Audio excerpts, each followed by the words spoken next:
इस वीडियो में आप बम देख रहे हैं। जी हाँ, प्राकृतिक सुंदरता से भरा हुआ यह देश बुद्ध को मानने वाला, लेकिन युद्ध के चपेट में इस तरह से आ गया, कुछ लोगों के निजी स्वार्थ और विचारधाराओं के टकराव के कारण यहाँ बम इतने गिरे या बमों की बारिश हुई जिससे यहाँ के लोगों की जिंदगी बर्बाद हो गई और जिसकी सिस्कियां आज भी कभी कभी सुनाई देती हैं। अब तो यह बम यहाँ के लोगों के जीवन का एक हिस्सा हो गया। आगे इस वीडियो में मेरे साथ बने रहिए। मैं सत्येंद्र कुमार और आप देख रहे हैं HCA मीडिया।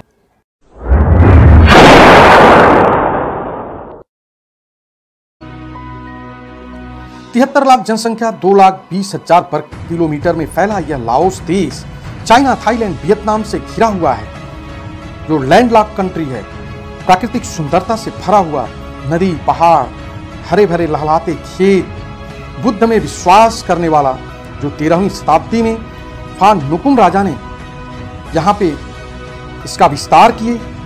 बाद में कुछ लोगों के स्वार्थ के कारण यह देश हिंसा के चपेट में आ गया।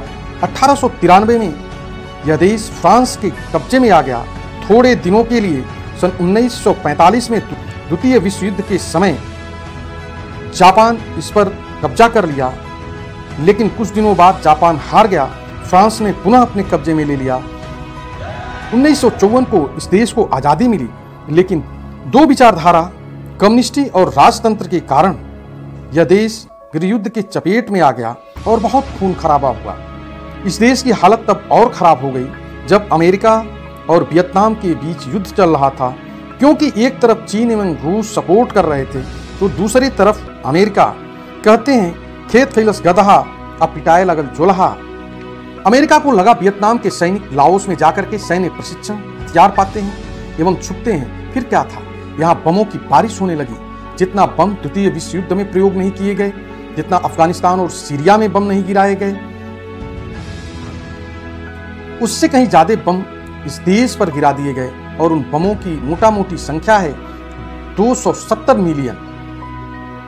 और यह युद्ध सन 1966 से सन 1973 तक चलता रहा। सन 1975 में यह युद्ध रुका। तब तक इस देश में काफी बर्बादी आ गई थी।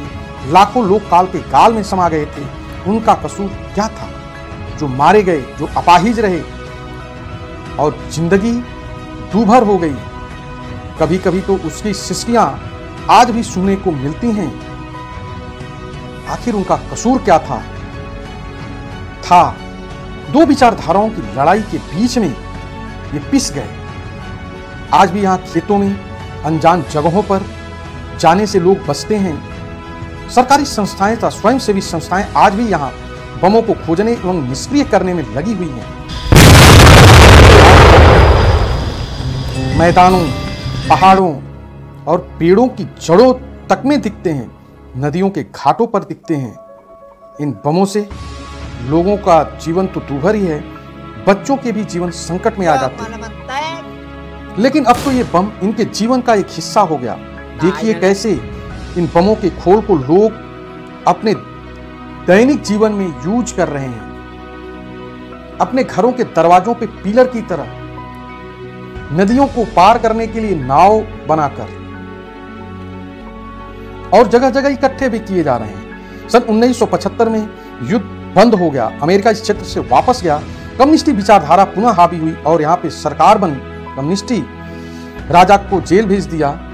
कुछ दिनों के बाद राजा की जेल में ही मौत हो गई।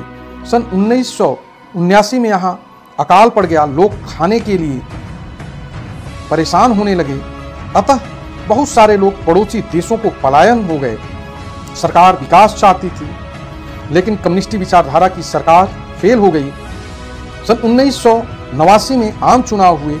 उसके बाद यहाँ के नियम में कुछ रिफॉर्म लाए गए और पूंजीवाद को भी बढ़ावा मिलने लगा। सन 1994 में थाईलैंड ने मिकांग नदी पे एक फ्रेंडशिप पुल बनाया। अब इनके रिश्तों में सुधार हो रहा है। मिकांग नदी इस देश की जीवन रेखा है, जो चीन से निकलकर और थाईलैंड की खाड़ी तक जाती है। इससे यहाँ पे लहलहाते खेत, कृषि योग्य भूमि में उत्पादन और कृषि के विकास से होने वाले योगदान इस देश का मुख्य जरिया है। लेकिन चीन इस नदी पर अपने क्षेत्र में कई जगहों पे डैम बना रहा है, जिसकी वजह से यह नदी सूख रही है और इससे इन दोनों देशों के रिश्तों में कड़वाहट आ रही है। यहाँ विकास तेजी से हो रहा है, उद्योग लग रहे हैं, होटल रेस्टोरेंट बन रहे हैं, विदेशी सैलानी आते हैं, मौज मस्ती भी करते। यहाँ के लोग भगवान बुद्ध के साथ साथ प्रकृति की भी पूजा करते, जैसे पहाड़ों की।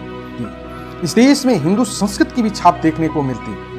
बागफाओ शिव का प्राचीन मंदिर है जिसे आप देख सकते हैं, जो हजारों साल पुराना है और यहाँ पे लोग इनकी पूजा करते थे और अभी भी पूजा करते। त्योहारों में सोंकान, जिसे भारत में होली कहा जाता है, इसमें ये लोग एक दूसरे के ऊपर सुगंधित पानी और पाउडर को मिलाकर फेंकते हैं।